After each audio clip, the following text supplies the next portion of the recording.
आज अपने प्रोग्राम का आगाज़ करेंगे कमिश्नर रावलपिंडी से। जो उन्होंने बयान दिया वो बयान कुछ यूँ था। सुबह उठा, फजर की नमाज़ पढ़ी, ज़मीर जागा, मैंने ख़ुदकुशी की कोशिश की, मैं अपने डिपार्टमेंट से रिज़ाइन करता हूँ।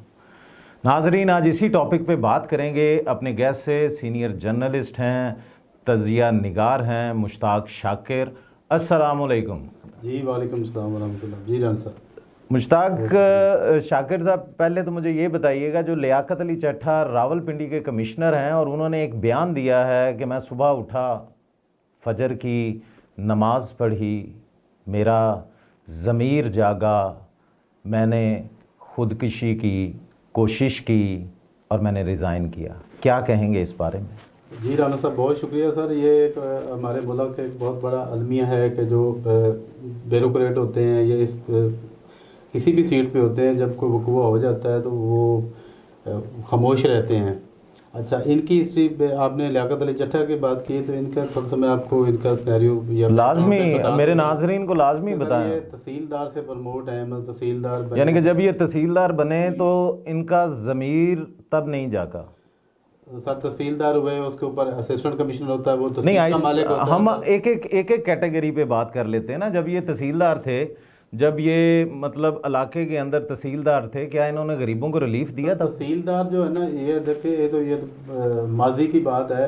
आप ठीक कह रहे हैं, उनकी जिम्मेदारी में शामिल होता है, लेकिन तहसीलदार टोटल रेवेन्यू डिपार्टमेंट उनके अंडर होता है। वो मतलब उसके अलावा मतलब उसमें सबसे ज़्यादा करप्शन होती है रेवेन्यू डिपार्टमेंट। जब ये लोग जाते हैं फ़र्द लेने ट्रांसफ़र करवाने जाते हैं, इंतकाल होती हैं, बिल्कुल ऐसे ही है। अब वो तो माजी में जाएंगे तो फिर बहुत हमारा प्रोग्राम का चूँकि टाइम शॉर्ट होता है तो वो बड़ी लंबी गुफ्तगू हो जाएगी। हो गया सर, गुजारिश करने का मकसद ये है कि ये तहसीलदार से प्रमोट हुए असिस्टेंट कमिश्नर। असिस्टेंट कमिश्नर पूरी तहसील का मालिक होता है। तहसील में जितने डिपार्टमेंट होते हैं पंजाब गवर्नमेंट के, वो इनके अंडर आते हैं।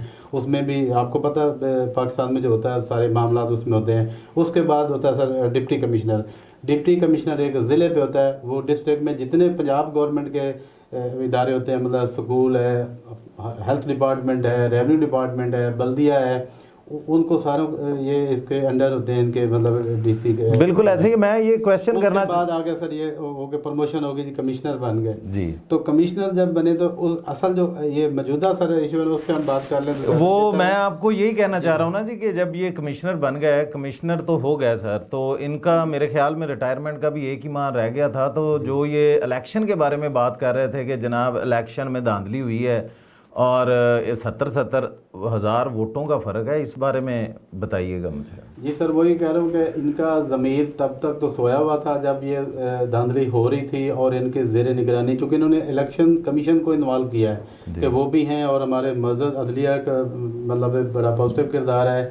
मेरा ख्याल इस मुल्क में अगर अदलिया ना होती तो शायद गरीब बंदे को, तो ये जो अमीर लोग हैं या माफिया है, वो शायद वो चबा जाते हैं। ठीक है सर जी। तो गुजारिश ये है कि तब तो इनका ज़मीर सोया हुआ था, फिर नहीं जागा। ये बकौल इनके कि इन्होंने ये कहा कि मैंने फजर की नमाज़ पढ़ी, उसके बाद मेरा ज़मीर जागा, मैंने ख़ुदकुशी की कोशिश की। फिर इनको ख्याल आया कि ख़ुदकुशी तो मैं रिज़ाइन कर दूँ, मैं रिज़ाइन कर दूँ। हाँ जी, रिज़ाइन भी कर दूँ, और मैं मतलब ये ख़ुदकुशी मतलब हराम है, तो इसलिए मैं रिज़ाइन कर देता हूँ। ये साथ ही ना कई वीडियोस भी आई हैं सोशल मीडिया के ऊपर कि जितने भी कमिश्नर्स थे, एसी थे, उन्होंने बाकायदा इस पे बयान दिया है कि लियाकत अली चट्ठा का जो रह गया था 1 माह, शायद इनकी कॉज वो बनी है। कुछ इस बारे में मेरे नाजरीन को अगर आप बता सकें। सर देखिए, इस पे मुख्तलिफ हमने प्रोग्राम देखे हैं, लोग सोशल मीडिया के ऊपर। हकीकत तो सर ये है कि जब जो उन्होंने कहा है, अब इसका बिफोर टाइम तो कुछ नहीं कहा जा सकता, ज़ाहिर है। उनके बाद फौरी एक वो जो कमिश्नर साहब हैं जपा साहब गलबन, उन्होंने भी वो प्रेस कॉन्फ्रेंस करके वजाहत कर दी कि इनका ये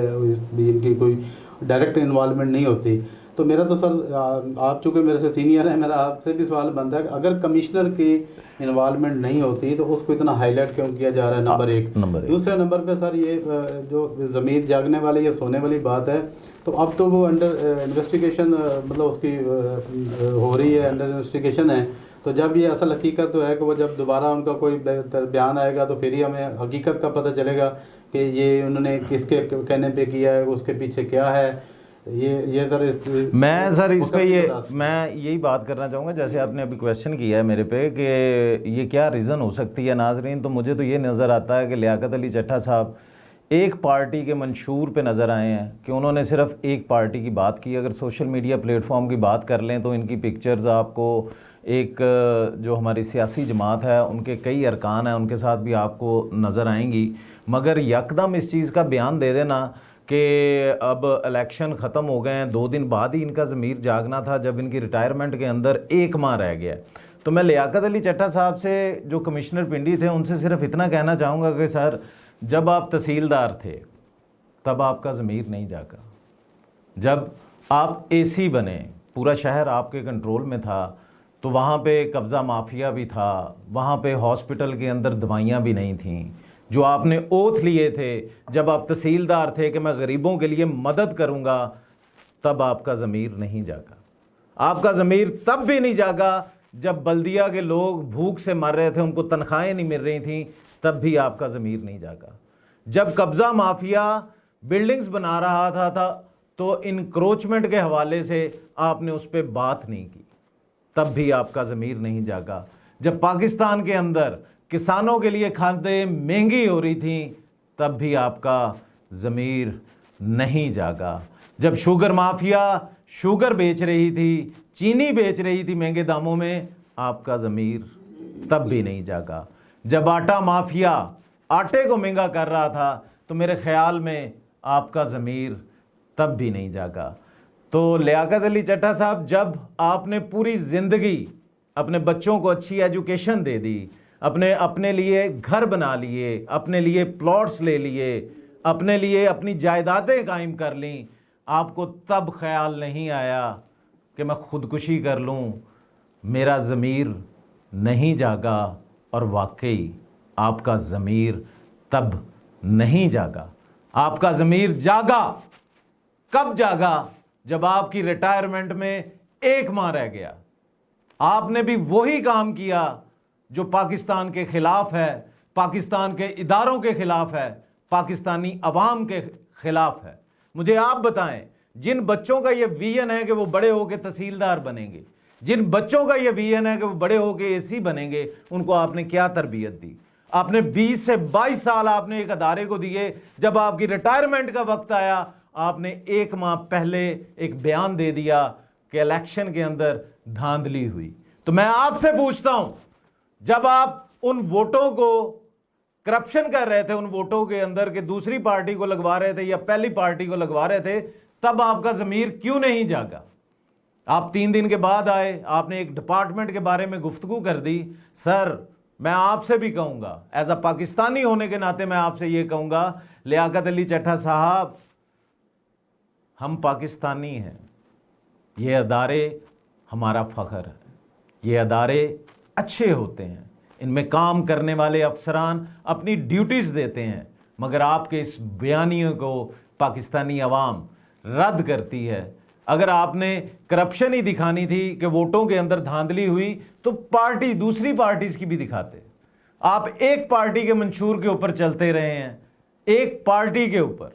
तो मेरा तो शाकर भाई वैसे ही ये जज्बा है कि जब तक, अब इन्होंने करप्शन की जब बात की है तो मैं आपसे ही पूछ लेता हूं जनाब कि जब इन्होंने अपने बच्चों की शादियां कर ली हैं, बच्चों को आला तालीम दे दी है, अपने लिए बड़े बड़े घर बना लिए हैं, अपने रिश्तेदारों को नवाज दिया है, अब जब 1 माह रह गया इनकी रिटायरमेंट का, तब आके कह रहे हैं जनाब धांधली हुई है और मैं रिज़ाइन करता हूँ। मैं सुबह उठा था, मैंने फजर की नमाज़ पढ़ी, ज़मीर मेरा जागा, मैंने ख़ुदकुशी की कोशिश की। सर, आपको ख़ुदकुशी करनी चाहिए थी, तब करनी चाहिए थी जब आपका जॉब में पहला दिन था, जब आपने पहली करप्शन की होगी, जब कई गरीब लोग अस्पतालों के अंदर दवाइयां ना मिलने की वजह से मर गए होंगे, कई गरीब लोग जिनकी ज़मीनों पर कब्जा हुआ और उस कब्जा माफिया का आपने साथ दिया।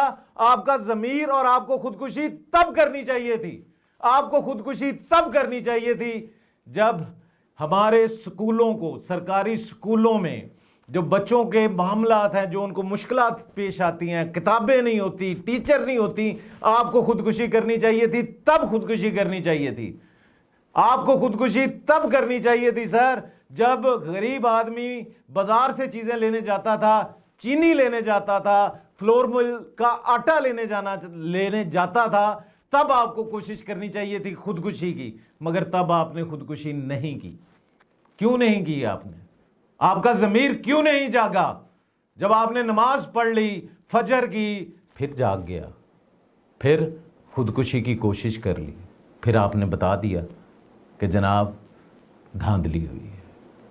और सुनने में तो ये भी आया है कमिश्नर साहब, सुनने में तो ये भी आया है कि आपका अमेरिका का वीज़ा भी आया है। जी बिल्कुल ऐसे ही। तो शाकिर साहब कुछ बताएं इस अमेरिका के वीज़े के बारे में। सर देखो, वो तो सोशल मीडिया की न्यूज़ हैं, वो कुछ फेक होती हैं, कुछ हकीकत होती है, लेकिन ये जितने सर ब्यूरोक्रेट होते हैं जो मेरे नॉलेज में है, चूँकि मैं तो बहुत जूनियर हूँ, लेकिन आप मेरे से मोस्ट सीनियर हैं तो आपको मेरे से ज़्यादा इल्म होगा।